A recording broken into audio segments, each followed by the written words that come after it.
Karamihan sa kanila, Senator Jinggoy, nagkasakit lahat. Iba siguro ni nervyos. So, subpoena to those absent invited resource. Nauna, para hong ginagago itong committee natin. Hello, kumusta? Magandang umaga, magandang hapon, magandang gabi, magandang araw. Kumusta na po, mga kababayan? Maraming nagkasakit.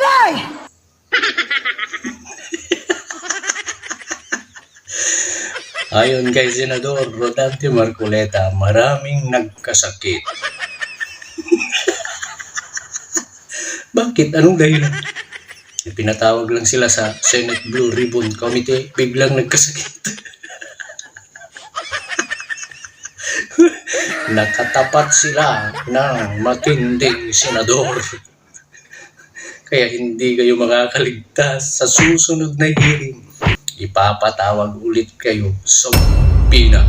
Yan ang mapapala ng mga taong gumagawa ng mga it's a miracle. Hindi natin alam kung may tinatago sila.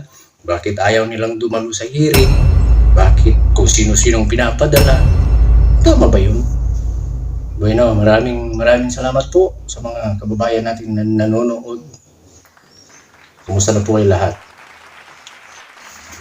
Panoorin nga natin yung hearing nila doon sa Senado. Maraming nagkasakit. Ito na, papasukin na natin yung mga nasa Senado na mga kaibigan natin kung ano ang masasabi nila. May I ask the Director General as to the number of invitations sent to the 15 invited contractors, as to how many successfully presented themselves today or at least sent representatives? Your Honor, we sent 15 invitations to 15 contractors. And how many replied to your invitation? 11 replied, Your Honor. 7 out of 15 are represented today in this hearing, Mr. Director General. Yes, Your Honor. And the rest simply replied, but did not send representatives. Yes, Your Honor.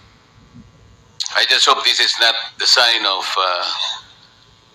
disinterest on their part, because this meeting is called precisely to get to the bottom of this problem. Mr. Chair. Yes. Mr. Chair, siguro pag when we invite them, not invite, subpoena them next hearing, they have to come up with a reasonable answer. Hindi yung may sakit, may nauna, para hong ginagago itong committee natin na may sakit, nagbakasyon na, may mga prior schedule. Ano mas importante, prior schedule, Mr. Chair? Or ito investigasyon ito, because 544 billion pinag-uusapan natin. Not a small change, Mr. Chair. Yun lang po. Manifestation is noted. I will now direct the Director General to acknowledge the presence of our resource persons and thereafter administer the oath to them. Thank you, Mr. Chair. May I proceed? Mr. Chair, may I move for the issuance of subpoena to those absent invited resource persons, particularly yung mga contractors, Mr. Chair, to require them to be present in the next hearing. I so move, Mr. Chair. I think the motion is in order. No objection. The motion is carried. Thank you, Mr. Chair.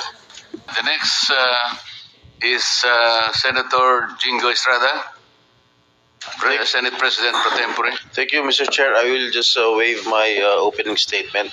But I would like just to ask one question. Are the contractors that were invited by this committee present? Are all of them present here?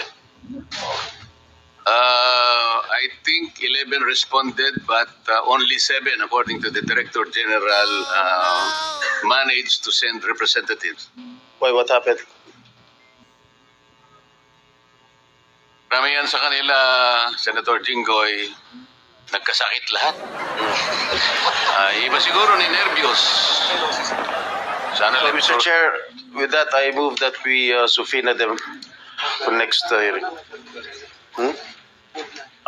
ng motion sa Senator Bato na So I will just waive my opening statement so we can proceed with the questioning of these officials concerned. Mr. Chairman, just a quick intervention to the subpoena. May I recommend to our the Senate President Pro Tempore to subpoena the owners of the corporations, not merely representatives.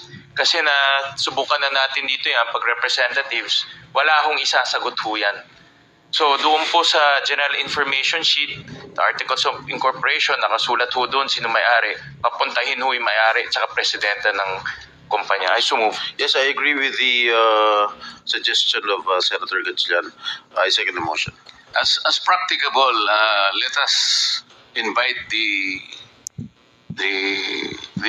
owners, the head, the most responsible officer of the corporations involved. Pero kung halimbawa talaga namang may legal excuses, ang ipadadala nila somebody who can bind the corporation, yung makakasagot din sa atin, to be practical.